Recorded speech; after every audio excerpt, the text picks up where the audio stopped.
तो दोस्तों जीवन में दो टाइप की प्रैक्टिस होती है। एक होती है दिखावटी बनावटी प्रैक्टिस, जो आदमी को खुद ही नहीं पता वो क्यों कर रहा है। क्योंकि जैसे ही तुम पैदा होते हो, तुम एक कैद में पैदा होते हो, जिसका एक कंट्री है, जिसका एक नाम है, जिसका एक कल्चर है, जिसका एक रिलीजन है। और बहुत लोगों को तो ये समझ में ही नहीं आता है कि उनकी एक कैद है, और इस कैद के तहत उनको एक रोल दिया जाता है जिसको निभाते निभाते कभी अपनी ट्रू एसेंस, अपनी अवेयरनेस, जागरूकता से कनेक्ट नहीं कर पाते, और वैसे ही जीते हैं किसी और की डेफिनेशन को सर्च करते करते, और अपने सोशल रोल्स में अपने आप को खो देते हैं।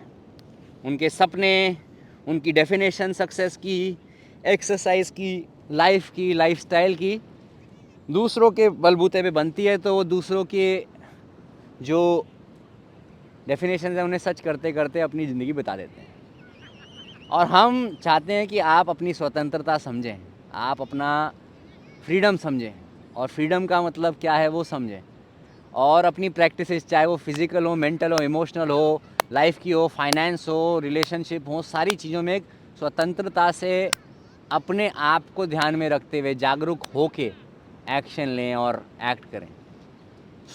अभी हम बैठे हैं चांगू बीच में, बाली में, और स्वतंत्र होके सूरज के साथ साथ अपनी एक बेसिक मूवमेंट प्रैक्टिस कर रहे हैं। खुद भी नहीं पता होता सुबह कि कौन सी प्रैक्टिस करेंगे आज, अपने आप कायनात बोलती है कि भैया आज ये करो। इसके लिए समय लगा है, क्योंकि बहुत सारा डिसिप्लिन लगता है आपको मास्टर करने में कोई चीज़, कि आप एक स्वतंत्र होके, फ्री होके अपनी डेफिनेशंस बना सकते हो। वरना आप किसी और के बोलने पे, कहने चलने पे होते हो। सोशल मीडिया में क्या चल रहा है, यहाँ क्या चल रहा है, ये सारी चीज़ें बुरी नहीं है, इनसे इंस्पायर होना ज़रूरी है, इन्फ्लुएंस नहीं। और इनसे अपनी ज़िंदगी में इंटीग्रेट करनी है चीज़ें। सिर्फ ये नहीं सोचना है कि किसी और ने बोल दिया तो वो सच है। मैं अंग्रेजी में एक चीज़ बोलता हूँ कि B scientific in your spiritual pursuit, and spiritual keep room for spirituality in your scientific pursuit. इसका मतलब क्या होता है कि यार आपको साइंस के प्रति भी एक ओपननेस रखनी है, क्योंकि साइंस की फील्ड कंप्लीट नहीं है, बढ़ती रहती है। तो उसमें एक फ्रीडम ऑफ माइंड, स्पिरिचुअलिटी मतलब ओपननेस रखनी है कि कुछ नया हो सकता है, नया आविष्कार होगा, नई चीज़ होगी, तो आपकी पुरानी डेफिनेशन चेंज हो जाएगी, पुराने फॉर्मूला चेंज हो जाएंगे, है ना। और स्पिरिचुअलिटी को भी ऐसा नहीं है कि किसी ने बोल दिया तो मान लिया। प्रैक्टिस करो, एम्बॉडी करो, अगर आपके लिए वर्क कर रहा है तो आपके लिए वो अच्छी चीज़ है।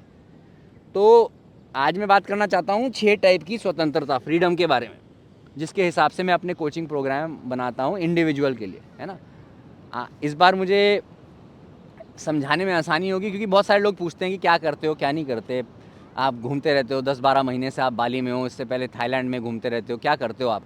घूमता नहीं हूँ मैं, यहाँ पर एक तरीके से लाइफ की रिसर्च करता हूँ, जहाँ हम जीते जीते लोगों से मिलते हैं, उनकी चीज़ों के बारे में समझते हैं और उसे प्रैक्टिकली अप्लाई करते हैं।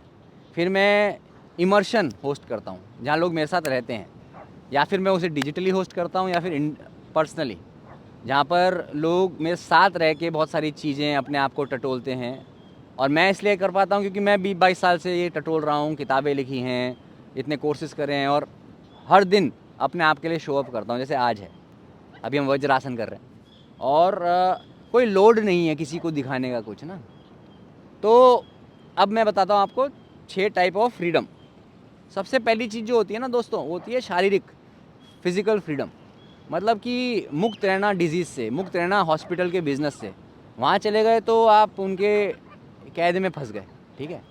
कैद में फंस गए तो आप अटक गए। ये मैंने अपने माँ बाप की हेल्थ के साथ देखा था, उनको हार्ट अटैक्स और कैंसर हुए थे, और मुझे बिज़नेस समझ में आया था हॉस्पिटलों का, और कैसे एक दवाई खा के आप दूसरी दवाई के आश्रित हो जाते हो, है ना, कैसे वो सिस्टम चलता है, तो उसको समझना।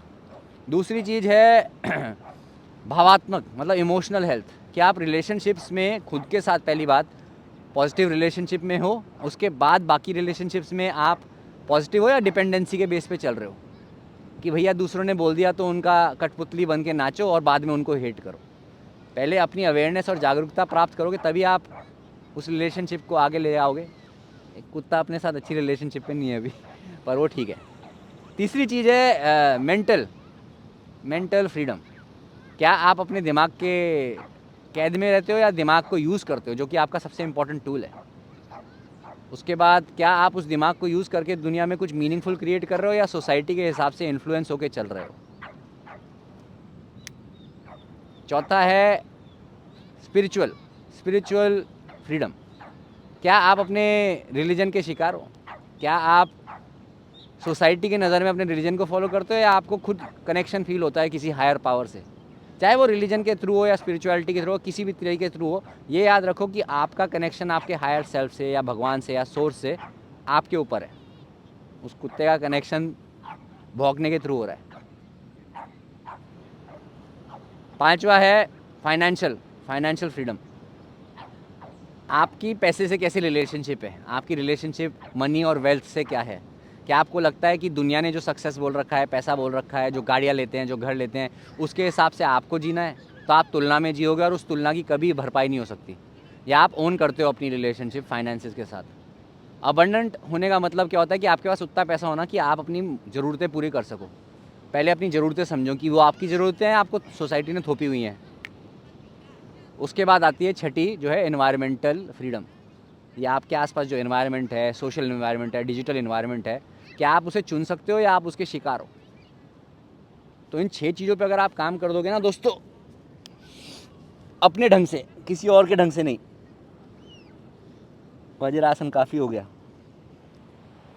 तब आपको कुछ ऐसा करने का मौका मिलेगा जिससे आपको पैसे भी मिलेंगे, सुकून भी मिलेगा और आगे बढ़ने में लाइफ में आसानी होगी। वरना आप जियोगे सेकेंड हैंड ज़िंदगी, जिसमें ना सुकून होगा, ना प्यार होगा, ना पैसा होगा, सिर्फ रोल प्ले होगा, रोल। और ये रोल जो है ना दोस्तों, किसी काम के नहीं है।